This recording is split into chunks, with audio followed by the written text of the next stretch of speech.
अहिल्यानगर शहरातील प्रेमदान हडको येथील दक्षिणमुखी हनुमान मंदिराचा जीर्णोद्धार तसेच सभामंडप कामाचं भूमिपूजन हे आमदार संग्राम जगताप यांच्या हस्ते संपन्न झालंय। केंद्र आणि राज्यात हिंदू धर्माचे संरक्षण करणारी सत्ता आहे। आता पुढील काळात होणाऱ्या निवडणुकीमध्ये अहिल्यानगर महानगरपालिकेवर देखील हिंदू धर्म विचाराची सत्ता बसवणार आहे।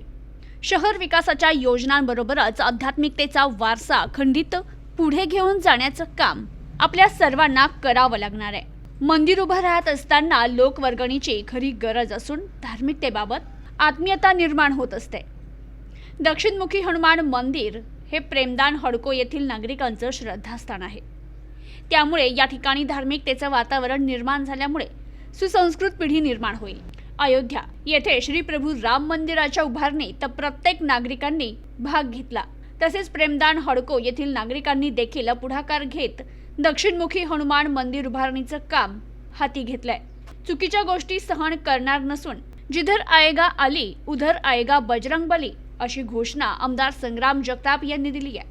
प्रेमदान हडको येथे दक्षिणमुखी हनुमान मंदिराचा जीर्णोद्धार आणि सभामंडप उभारणी कामाचं भूमिपूजन आमदार संग्राम जगताप यांच्या हस्ते संपन्न झालं।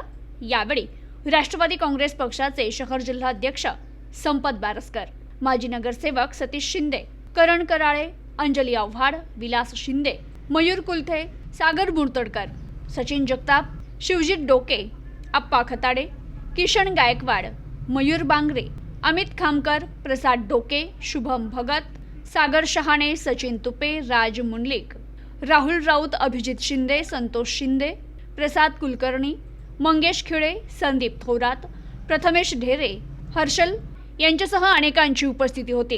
तर यावेळी बोलताना विलास शिंदे म्हणाले, प्रेमदान हडको येथील दक्षिणमुखी हनुमान मंदिर हे 50 वर्षापूर्वीचं असून ते भाविकांचं श्रद्धास्थान आहे।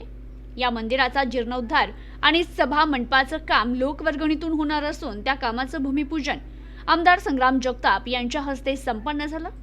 या भागातील नागरिक एकत्र येत वर्षभर येथे विविध धार्मिक कार्यक्रमांचं आयोजन करत असतात। हनुमान जयंतीपर्यंत हे मंदिर उभं करण्याचा आमचा मानस आहे असं त्यांनी सांगितलंय।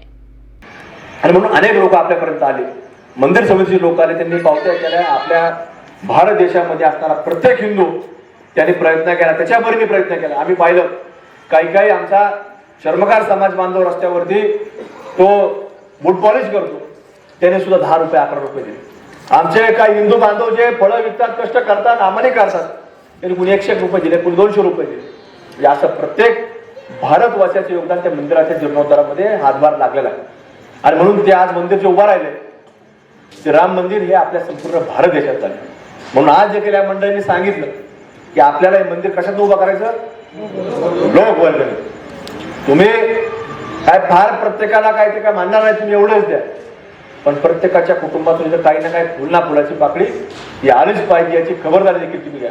कारण हे मंदिर आपल्या प्रभाग क्रमांक 5चं असणार आहे, हे मंदिर आपल्या प्रेमदान हडकोचं असणार आहे, हे मंदिर आपल्या अहिल्यानगरचं असणार आहे। त्याच्याकरता आपल्या प्रत्येकाचं योगदान याच्यामध्ये असलं पाहिजे।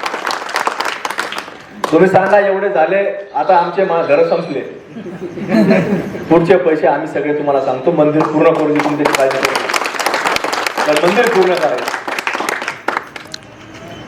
पण हे सगळं काम करत असताना आम्ही मागच काही दिवसापूर्वी सगळेच आम्ही बरेच लोक सिद्धटेकला गेलो आणि तिथं देखील आम्ही सांगितलं की आता तुमच्याकडे तर तसं आली नाहीये पुढं, आणि तिथं आम्ही सांगितलं होतं की तिथं जिधर आएगा अली उधर आएगा बजरंग बली। तुमच्याकडे तर नाहीये, पण आता तुम्हाला सांगतो निवडणूक आले बरेच आली येणार, कारण आता निवडणुकीचा वारा सुरू झालेले, कधी लागतील माहित नाही, अजून 2 महिने 4 महिने 6 महिने। पण हे तुम्हाला सांगतो, जसं रावण सुद्धा हा महादेवाचा भक्त होता, पण तो रावण होता, हे लक्षात ठेवायचं कधी। तसे तुम्हाला सांगतो काही लोक येणार, ते सांगणार आम्ही पण तुम्हाला सांगतो हिंदू आहे, पण ते फक्त तुम्हाला सांगतो ते हिंदू नावापुरते, ते आधीच्याच रूपाने येणार आहेत, तुम्हाला आज सांग। त्यामुळे कुठल्याही प्रकारे त्याच्या गप्पांमध्ये आपल्याला यायचं नाही। आणि ह्या देशामध्ये जसं एक चांगल्या विचाराचं देशभक्ती विचाराचं, देशप्रेम विचाराचं आणि हिंदू धर्माचं सरकार आलं, तेच राज्यामध्ये आलं. आणि तेच उद्याच्या काळामध्ये तशा विचाराचं या आपल्या असणाऱ्या अहिल्यानगर महानगरपालिकेमध्ये त्या विचाराचं सरकार हे आपल्याला सत्यमुखी बसलं. नाहीतर आम्ही तुम्हाला सांगतो, आता काही काही ठिकाणी बऱ्याच परवानग्या आल्यात की आम्हाला इथं धार्मिक स्थळ बांधायचं, काही मदरसे बांधायचे.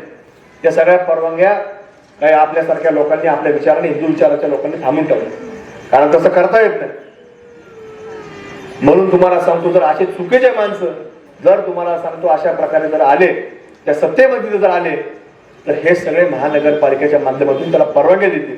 आणि उद्या मंदिराच्या ऐवजी तुम्हाला सांगतो तिथं मदरसे आणि मस्जिदी उभा राहायला तुम्हाला सांगतो वेळ लागणार नाही. त्यामुळे आपल्या सर्वांना सतर्क राहणं, आपल्या सर्वांना जागरूक राहणं ही आता काळाची गरज निर्माण झाली. आणि म्हणून तुम्हाला सांगतो की आज मंदिराचा जीर्णोद्धार आहे. मी फार वेळ काही घेणार नाही, तर आपण सगळ्यांनी याच्यामध्ये योगदान द्या. उर्वरित जे असेल ते आम्ही देणार आहे. तुम्ही त्याची काळजी करू नका, जे लागेल ते आपण सगळं पूर्ण करू. पण फक्त तुमच्या प्रत्येकाच्या कुटुंबामधून फुलना फुलाची पाकळी ही आपल्याला पुढे दिली पाहिजे. आज आमच्यासारख्या कार्यकर्त्यांना देखील ज्यावेळेस राम मंदिराच्या करता लोक आले, तर आम्ही सुद्धा सांगतो की अधिकृतरित्या, कारण ते पैसे तसे घेत नव्हते, चेक निघायचे, तर 4 लाख रुपये आम्ही तुम्हाला सांगतो त्यावेळेला चेकने त्यावेळेला दिलेले होते. आज आपलं मंदिराचं उद्घाटन झालं, म्हणजे भूमिपूजन झालं. भूमिपूजन झालंय आणि ज्यांच्या हस्ते झालंय त्याच्यामुळे त्याला बांधायला किती स्पीड राहील याची मी काही तुम्हाला सांगायची गरज नाही, कारण काही गोष्टी त्यांचा पाडायचा बी स्पीड जास्त आहे काही गोष्टीला. आणि सगळ्यात महत्वाचं म्हणजे अध्यात्मात आणि या सगळ्या क्षेत्रात काम करत असताना अनेक लोक आपल्याला, जे विचारी लोक आहेत, एखादा लय विचार असतो आपल्याला, ते काय सांगतो की मंदिरे बी बांधा, पण त्याच्याबरोबर तुम्ही पहिलं शिक्षण व्यवस्थेचं बी मंदिर बांधा, म्हणजे संस्था शाळा बांधा. पण माणसाच्या जीवनामध्ये आपण सगळं आचरण काम करत असताना संस्कार आणि संस्कृती टिकण्यासाठी मंदिरच गरजेचं आहे. कारण की पुरुष मंडळी या मंदिरात कुठलेही असू ते कमी जातात आणि महिला मंडळी जास्त जातात. आणि महिला मंडळीच आपल्या घरातल्या मुलांना संस्कार टिकवण्याचं जास्त काम ही महिला करत असतात. त्याच्यामुळे मंदिराची खरी गरज आणि खरी कदर ही महिलांना असते. आणि जी भावना किंवा जो आनंद आपल्याला मंदिरात गेल्यानंतर होतो, तो मला असं वाटतं कुठल्याही क्षेत्रात गेल्यानंतर येत नाही. त्याच्यामुळे जिथं शांतता भेटते, जिथं आपल्याला आधार मिळतो, ते काम पुढं 100% तातडीने झालं पाहिजे. आणि आज तुम्ही तरुण मुलांनी जो उपक्रम घेतला, आता इथं सतीश रावणीकरांनी आमचे सगळ्यांनी काय तुम्हाला योगदान द्यायचं ठरवलंय. आता मी जरी बाहेरचा नगरसेवक असले, दोघंही दलचे असले, पण मी काय लांब जाणार नाही, कारण की काम मंदिराचं आहे. तुम्ही सांगता ती जबाबदारी, संग्राम भाई सांगतील ती जबाबदारी तुम्ही आम्हाला त्याचं फटावं आणि मला बोलण्याची संधी दिली, त्याबद्दल मी सर्वांचे आभार मानतो. Bureau report, news today 24, Ahilyanagar.